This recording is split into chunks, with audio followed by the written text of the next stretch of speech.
Good morning students, welcome once again.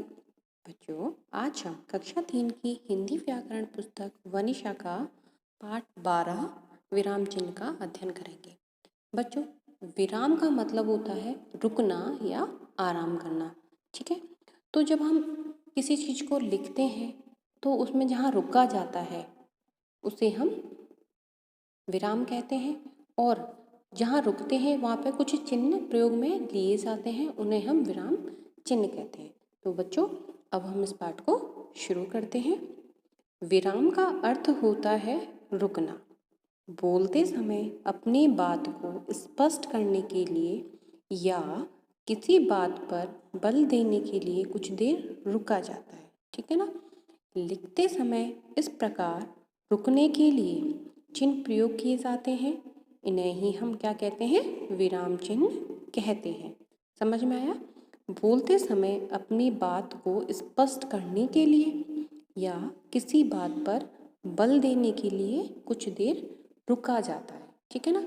और लिखते समय इस प्रकार रुकने के लिए कुछ चिन्ह प्रयोग किए जाते हैं, उन्हें ही हम विराम चिन्ह कहते हैं। अब हम पढ़ेंगे विराम चिन्ह की परिभाषा। लिखते समय रुकने का संकेत देने तथा कथन का आशय समझाने के लिए जिन चिन्हों का प्रयोग किया जाता है उन्हें हम विराम चिन्ह कहते हैं। ठीक है बच्चों, और ये जो विराम चिन्ह की परिभाषा है इसको आपको याद करना है। अब है विराम चिन्ह कितने प्रकार के होते हैं, कौन कौन से होते हैं। ठीक है, तो निम्नलिखित वाक्यों को ध्यान से पढ़िए। पढ़ो मत खेलो। ठीक है, एक साधारण वाक्य है कि पढ़ो मत खेलो, और अंत में लग रहा है पूर्ण विराम, जो खड़ी पाई होती है उसको हम पूर्ण विराम कहते हैं। अब जो दूसरा वाक्य है वो लिखा है पढ़ो मत। ठीक है, कि मत के बाद में कॉमा लगा हुआ है, पढ़ो मत खेलो।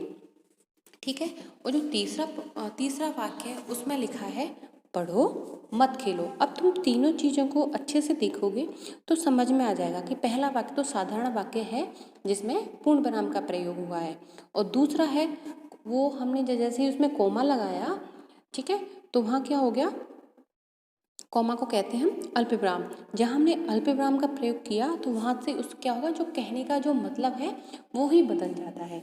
अब जैसे दूसरे वाक्य को आप देखोगे तो वहाँ पढ़ो मत, यानी कि मना किया जा रहा है कि मत पढ़ो, तुम खेलने जाओ। ठीक है, वो जो तीसरा वाक्य है वहाँ पढ़ो के बाद अल्प विराम का प्रयोग हुआ है, तो वहाँ उसका सेंस क्या निकल रहा है कि तुम पढ़ो, खेलो मत। ठीक है, वहाँ पढ़ने के लिए बोला जा रहा है और यहाँ पर पढ़ने के लिए मना किया जा रहा है। दोनों वाक्य में अंतर समझ में आपको आ रहा होगा। उपर्युक्त वाक्य के विराम चिन्ह के कारण 3 अर्थ हो गए हैं। इसमें विराम चिन्ह की उपयोगिता व महत्व का पता चलता है। समझ में आया बच्चों आपको ये? अब पढ़ेंगे हम कि विराम चिन्ह कितने होते हैं। ठीक है, हिंदी भाषा में मुख्य रूप से निम्न विराम चिन्ह होते हैं। पहला है पूर्ण विराम। आप अपनी पुस्तक में देखो कि कौन सा चिन्ह कैसे लगता है। पूर्ण विराम। दूसरा है अल्प विराम। तीसरा है अर्धविराम। चौथा है प्रश्न सूचक चिन्ह। पांचवा है विस्मय आदि बोधक चिन्ह। छठा है उद्धरण चिन्ह। सातवां है योजक चिन्ह और आठवां है निर्देशक चिन्ह। तो ये सारे क्या हैं? विराम चिन्ह हैं। अब हम विराम चिन्हों को विस्तृत रूप में पढ़ेंगे। तो सबसे पहले हम पढ़ते हैं पूर्ण विराम। किसी सामान्य नकारात्मक या आदेशात्मक वाक्य के अंत में पूर्ण विराम लगाया जाता है। ठीक है, जैसे कोई साधारण वाक्य है या कोई नकारात्मक या आदेशात्मक जो वाक्य होगा उसके अंत में पूर्ण विराम का प्रयोग होगा। जैसे यहाँ पे उदाहरण पे दे रखा है, आज बहुत गर्मी है। ये कैसा वाक्य है? यह साधारण वाक्य है। अब जो दूसरा उदाहरण है, मैं आज विद्यालय नहीं जाऊंगा, यह एक नकारात्मक वाक्य है और अंत में यहाँ पर पूर्ण विराम का प्रयोग हुआ है। अब है दूसरा अल्प विराम। किसी वाक्य में थोड़ा सा रुककर अर्थ स्पष्ट करने के लिए अल्प विराम लगाया जाता है। समझ में आया? किसी वाक्य में थोड़ा रुककर अर्थ स्पष्ट करने के लिए अल्प विराम लगाया जाता है।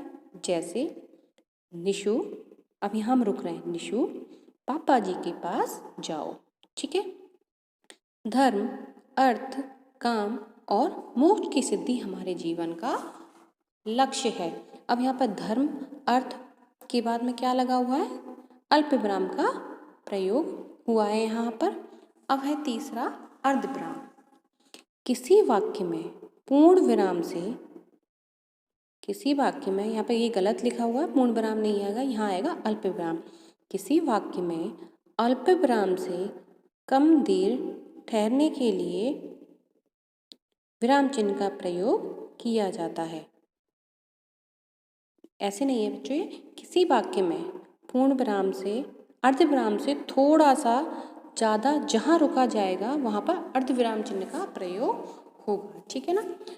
ये पूर्ण विराम नहीं है, पर अर्ध विराम आएगा जहाँ हम अल्प विराम से थोड़ा ज़्यादा रुकेंगे। ठीक है। अल्प का मतलब होता है कम, लेकिन अल्प विराम से थोड़ा ज़्यादा जहाँ रुका जाएगा वहाँ पर अर्ध विराम का प्रयोग होगा। जैसे मरीज वापस जा रहे हैं क्योंकि डॉक्टर नहीं आया है। झूठ बोलना पाप है, अतः हमें सदैव सत्य बोलना चाहिए। अब पढ़ेंगे हम प्रश्न सूचक चिन्ह।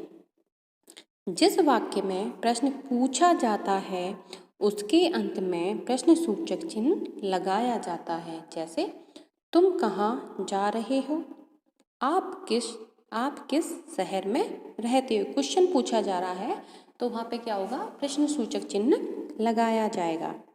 अब है विस्मयादिबोधक चिन्ह। हर्ष, शोक, घृणा, लज्जा व विस्मय आदि मनोभावों को प्रकट करने वाले शब्दों या वाक्यों के आगे इस चिन्ह को लगाया जाता है। जैसे अरे कपिल, यह क्या कर दिया। ठीक है। अरे कपिल, अरे जो शब्द है वो कैसा है? विस्मयादिबोधक चिन्ह है। ठीक है। वाह, कितना सुंदर दृश्य है, तो वाह भी क्या है? विस्मय के लिए इसको प्रयोग में लिया जा रहा है, तो यहाँ पर हमें विस्मयादिबोधक चिन्ह का प्रयोग करेंगे। अब है उद्धरण चिन्ह, यानी जिसको इंग्लिश में हम बोलते हैं इन्वर्टेड कॉमास।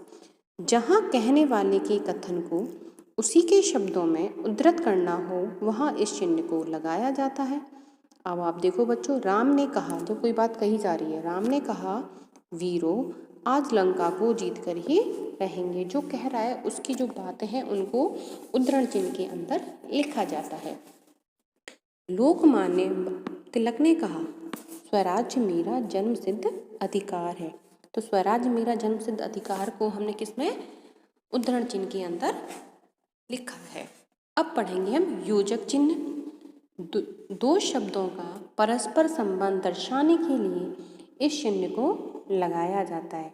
जैसे उदाहरण के तौर पर जीवन में हार जीत तो चलती रहती है, और हार जीत को एक दूसरे से संबंध बताने के लिए यहाँ पर योजक चिन्ह का प्रयोग किया गया है।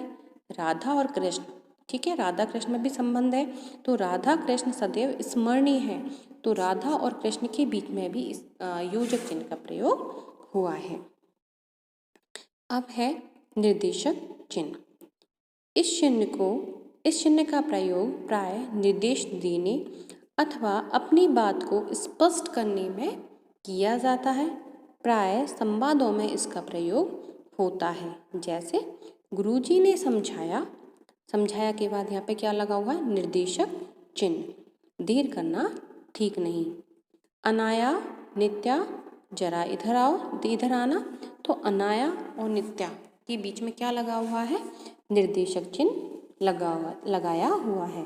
तो बच्चों आज जो विराम चिन्ह का जो अध्याय था यह पूर्ण होता है।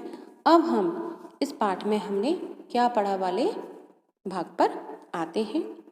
पहला पॉइंट है विराम का अर्थ होता है रुकना, लिखते समय रुकने का संकेत देने तथा कथन का आशय समझाने के लिए जिन चिन्हों का प्रयोग किया जाता है उन्हें विराम चिन्ह कहते हैं। ठीक है।